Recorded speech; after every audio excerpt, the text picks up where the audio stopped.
प्रभु यीशु मसीह के महान नाम से और एक बार इस नए दिन के लिए मैं प्रभु का धन्यवाद देता हूं।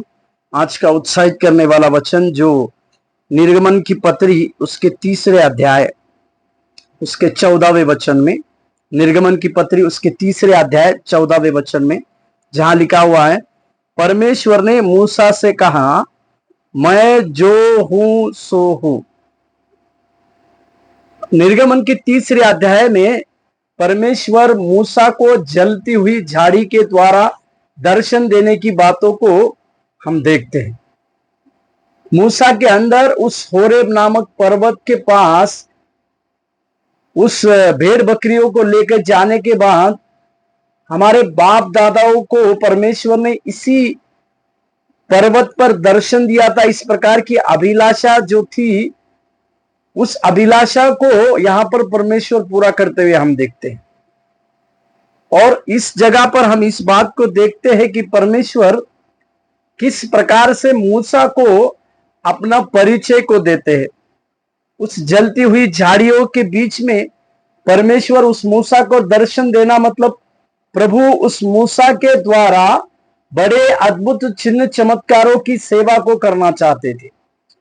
बड़े महिमा की बातें इस मूसा के द्वारा परमेश्वर करना चाहते थे। और वो महिमा की बातें ये थी, फिरौन के हाथों से उसकी प्रजा को निकाल लाने के लिए परमेश्वर इस प्रकार के बड़े आश्चर्य कर्म की बातों को मूसा के द्वारा करना चाहते थे।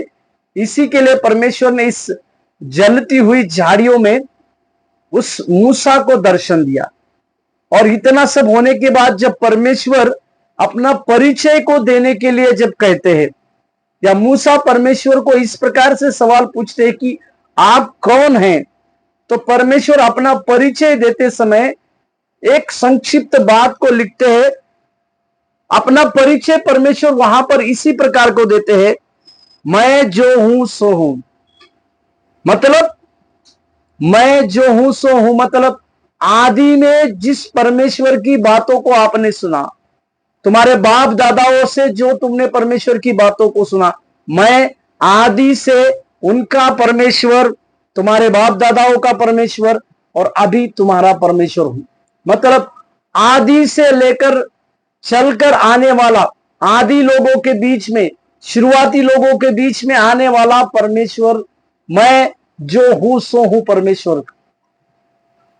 इस प्रकार की बातें हमारे जीवन में पूरी होने पाए। हम भी जब कभी परमेश्वर को, किस परमेश्वर की बातों को हम, किस परमेश्वर के ऊपर हम विश्वास करके आगे बढ़ते हैं, तो उस परमेश्वर का नाम है जो है सो है।